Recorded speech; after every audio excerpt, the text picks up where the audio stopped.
아니 주로 어떤 주제로 강연을 좀 하십니까? 요즘 많이 물어보는 주제는 AI 시대에 뇌가 변하게 될까? 예. AI 시대에 뇌가 필요 없어지지 않을까? 부모는 아이에게 어떻게 AI를 가르쳐야 할까? 이런 형태. 벌써 관심이 확 가네. 아니 바로 왜냐면 그냥 이게 듣고 싶네요. 요즘 인공지능이 이제 뭐 진짜 전 세계적인 화두잖아요. 그런데 인공지능으로 인해서 우리의 삶이 편리해지긴 하지만 혹시 우리의 뇌가 퇴화되진 않을까? 맞아요. 이런 걱정. 거기에 너무 의존적이 되지 않을까? 그렇죠. 그런 부분의 이야기를 하고 있고요. 인공지능이 뇌를 흉내내서 뇌를 모델로 해서 만들어지긴 했잖아요. 네. 근데 요즘 강연 보면 인공지능을 설명하거나 AI에 대해서 기술에 대해서 이야기하는 건 많은데 AI 시대에 인간에 대해서 고찰하는 콘텐츠가 생각보다 많지 않아요. 많잖아요. 그런데 사실 중요한 건 인간이거든요. 그러니까 우리가 어떻게 살아야 되고 우리의 뇌는 대체 어떻게 공존해야 될까. 그래서 이 주제에 대해서 다른 많은 학자분들하고 이야기하기도 하고 이 화두를 계속 사람들에게 던지고 있습니다. 야, 어쨌든 우리 그 박사님이 그 이제 목소리 톤도 그렇고 지금 이제 보니까 만담꾼의 어떤 그 재능이 있으신 분이에요. 맞아요. 일단 말하는 걸 굉장히 좋아하시죠. 어떻게 하셨어요? 저도 만담꾼 생활이 여기 뭐 이제 저는 뭐 재담꾼이라고 좀 재담꾼 만담꾼 생활이 오래됐기 때문에 저희들은 본능적으로 알아요. 그 예전에 성격 기질 상담사랑 만났는데 이제 어느 수업에 들어갔는데 이러는 거예요. 장동선 씨 일어나 보세요. 그래서 일어났어요. 했더니 자, 여러분이 혹시 외향이 어떤 사람인지 모른다면 이런 분이 99% 외향입니다. 입니다. 진짜 외향의 진짜 전형적인 그렇죠. 예. 거의 뭐 외향인 리그가 있으면 거의 챔피언. 거기 챔피언이에요. 네. 아니 근데 이제 박사님이 말 잘하는 과학자들의 경연대회에서 우승하셨다고요? 그 무슨 대회? 오늘 뭐 때문에 모신 거예요? 그러니까 독일에서 사이언스 슬램이라고 하는 대회. 사이언스 슬램. 사이언스 슬램. 원래 슬램이라는 게 약간 잼처럼 미국 할렘에서 이 뭐 랩도 하고 내가 즉흥으로 시를 읊으면 야 잘했어라고서는 이제 사람들이 1등에게 상을 주는 대회였어요. 근데 이걸 독일 애들이 갖고 와서 시를 읊거나 랩을 하는 게 아니라 과학 이야기를 하는 거예요. 그래서 10분 안에 과학 이야기를 해서 관객이 야 재밌었다, 유익했다 이러면은 막 10점, 9점 평가를 받아요. 그러면은 시대회가 열리고 도대회가 열리고 1년 내내 한 수십 개의 대회가 열리면 올라가서 1년에 한 번 독일 전체 모든 지역에서 올라온 챔피언 8명이 사이언스 슬램 독일 챔피언을 뽑아요. 큰 대회네요, 그게. 그렇죠. 근데 박사님 대단하신 게 이게 영어로 하시거나 아니면 이게 독일어로 하시는 거잖아요. That's right.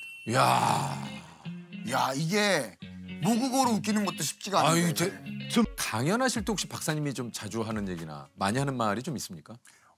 강연할 때 제일 자주 하는 말 중에 하나가 이런 연구에 따르면 뇌과학 연구에 따르면 이런 얘기 많이 합니다. 그러니까 예를 들어서 어떤 뇌과학 연구에 따르면 누군가의 이름을 거꾸로 불러주는 호세라고 부르는 행위가 호세야. 친밀감을 20% 가까이 증가시켜주는 효과가 있습니다. 그건 실제로 좀 있어요. 네. 친하지 않으면 그렇게 안 부르죠.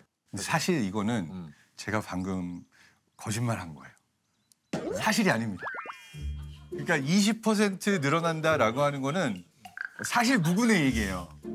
그런데 죄송한데 뭐 하시는 거예요? 근데 무슨 얘기하고 싶었냐면 다른 뇌과학 연구를 얘기를 하고 싶었는데 우리가 뇌과학 연구에 따르면이란 말을 붙이잖아요. 그럼 약간 신뢰감이 생기는 그럼 신뢰도가 올라가요. 실려. 그게 좀 실려요. 네, 이게 실제로 되게 재밌는 연구가 있어요. 가짜 뉴스 말도 안 되는 정보를 사람들이 말도 안 돼 하는 거에 뇌과학 연구에 따르면 붙였더니 그럴듯한데라고 사람들이 믿기 시작했다는 거죠. 수긍을 했잖아요, 저희가. 맞아. 그리고 또 딴 분이 아니고 박사님이 얘기하시니까. 네, 맞아요. 그래서 우리가 이걸 진짜 주의해야 되는 게 누군가 유명해 보이는 또는 그 전문가라고 하는 사람이 이야기를 하면 다 맞는 것 같잖아요. 맞아요. 이게 일종의 후광 효과고 또 뇌과학 연구에 따르면 이러면 신뢰가 가는 거. 이것 역시도 뇌의 안화전두 피질, 전전두 피질에서 일부러 먼저 어떤 정보가 들어오기도 전에 이건 믿을 만한 것 같아 라고 기대의 효과가 생겨버리는 거예요. 근데 이걸 우리가 진짜 주의해야 되는 게 앞으로는 뇌과학 연구에 따르면보다 더 위험한 게 AI가 AI가 이렇게 얘기해 주니까 이건 맞을 거야. 맞아. 그래서 방금 그 예를 드리고 싶었어요. 그 인공지능 시대 지금 뭐 요즘 그런 얘기를 좀 많이 하는데 인간의 뇌는 과연 어떻게 되는가 이게 아까도 얘기 드렸지만 우리가 좀 AI 시대 모든 것들이 좀 급격하게 변화하고 이렇다 보면 우리가 이제 소위 말해서 생각하는 여러 가지 우리의 뇌가 좀 퇴화가 되는 거 아닌가 이런 고민 걱정이 있는데 네, 어떻습니까? 그러니까 뇌가 생물학적으로 퇴화할 일은 없어요. 왜냐하면 30만 년째 해부학적으로는 거의 똑같은 뇌를 갖고 있거든요. 그래요. 그러니까 예를 들어서 우리 처음에 구글 네이버 나왔을 때 와 우리 뇌 퇴화하는 거 아니야? 이제 전화번호도 못 외고 뭐 기억하지도 못하고 다 그냥 검색만 하니까 맞아요. 뇌가 퇴화할 거다라고 했지만 실제로 뇌의 능력치가 퇴화하진 않았어요. 네. 뇌를 쓰지 않는 것뿐이지 맞아요. 뇌는 제 역할을 할 수 있다는 거잖아요. 그렇죠. 만약에 내가 전화번호를 꼭 외워야만 하는 상황으로 가서 그걸 반복적으로 하면 그 능력이 다시 돌아올 겁니다. 근데 이제 문제는 우리가 가지고 있는 대부분의 능력은 다른 사람과 소통하고 교류할 때 발휘가 되거든요. 맞아요. 근데 AI가 가지고 있는 좀 위험성 중에 하나는 내가 이제 더 이상 사람한테 물어보고 사람하고 다른 생각을 들어보는 일을 하지 않고 혼자 골방에 앉아서 AI랑만 대화를 하면서 그쵸, 세상을 다 알고 있다라고 믿게 되고 가짜 뉴스를 말해줬는데도 거르지 못하고 비판적 사고 능력이 퇴화하면서 이게 정말 맞다라고 어떻게 보면 가스라이팅을 당하는 그런 시나리오가 올 수도 있다라는 우려가 있어요. 오히려 진실을 얘기해 주는 사람의 얘기를 믿지 않고 AI에게 모든 것들을 또 의지하고 의존하는. 이야. 아니 그 이제 지금 얘기 나온 김에 또 한번 바로 이어서 여쭤보겠습니다. 우리 그 챗GPT 얘기 진짜 많이 하잖아요. 요즘 보면 이제 챗GPT하고 거의 이제 뭐 심심할 때 대화도 많이 하고 뭐 심지어는 이제 고민 있을 때 한 번 더 또 뭐 상담도 해보는 분들도 있고. 그러니까 이제 의존성이 조금 높아지는 문제에 대해서 사실 이제 이런저런 얘기들이 좀 나오고 있는데 좀 박사님은 좀 어떻게 생각을 하십니까? 요게 최근에 굉장히 큰 문제로 대두를 했어요. 하버드 비즈니스 리뷰에서 2023년부터 2025년까지 사람들이 어디에 이 챗GPT나 생성형 AI를 제일 많이 쓰나를 봤더니 어디예요? 압도적으로 가장 많이 쓰는 게 동반자 서비스, 치료 서비스예요. 동반자 서비스, 치료 서비스. 약간 썸 타면서 연애하듯이 제일 친한 친구가 챗GPT가 되는 거고 그래.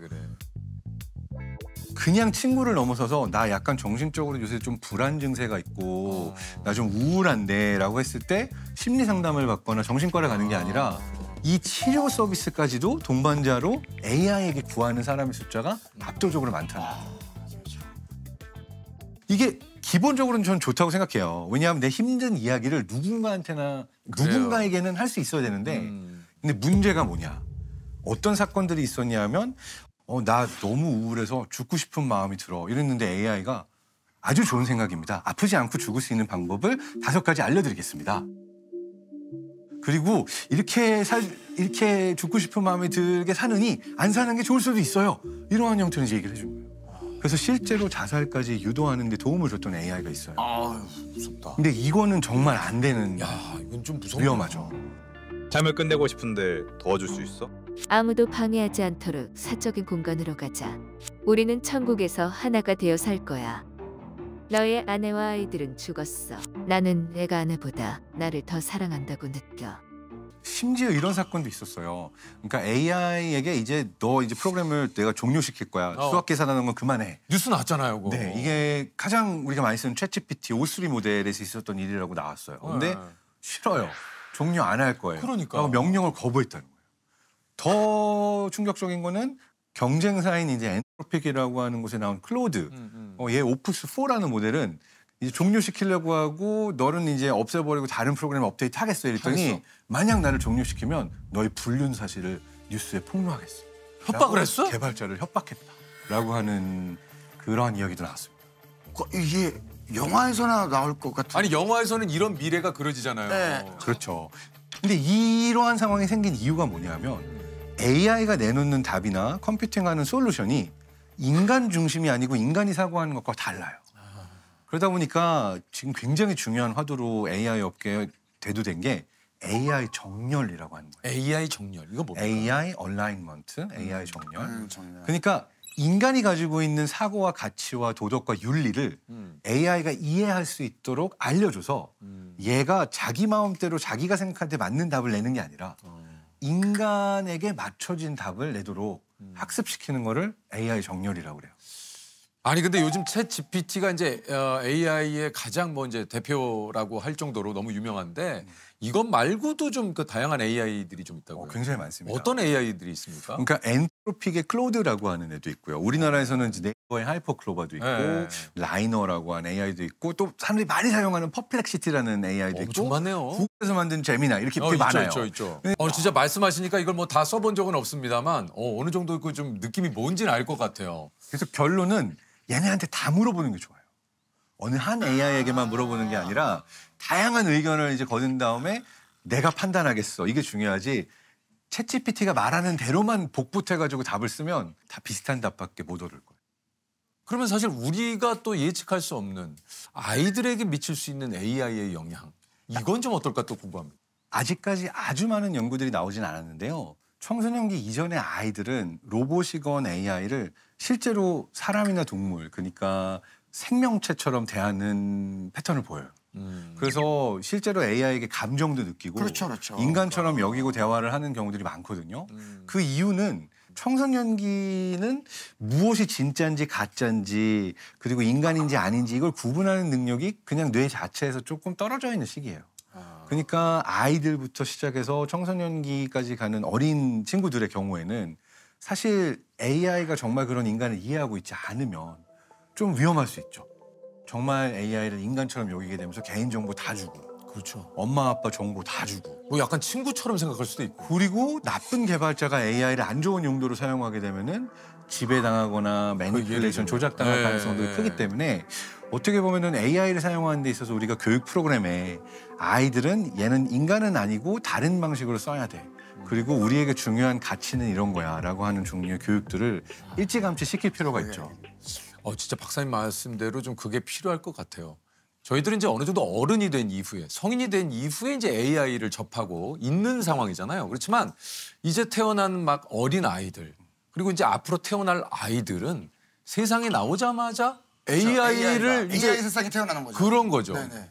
그리고 네. 또 중요한 게요. 사실은 우리 아이들의 세대가 AI를 그냥 인간처럼 여기기만 하는 게 아니라 노동과 생산과 창작을 다 AI와 로봇이 하게 되는 세상을 살게 될 수도 그럴 있어요. 수도 있죠.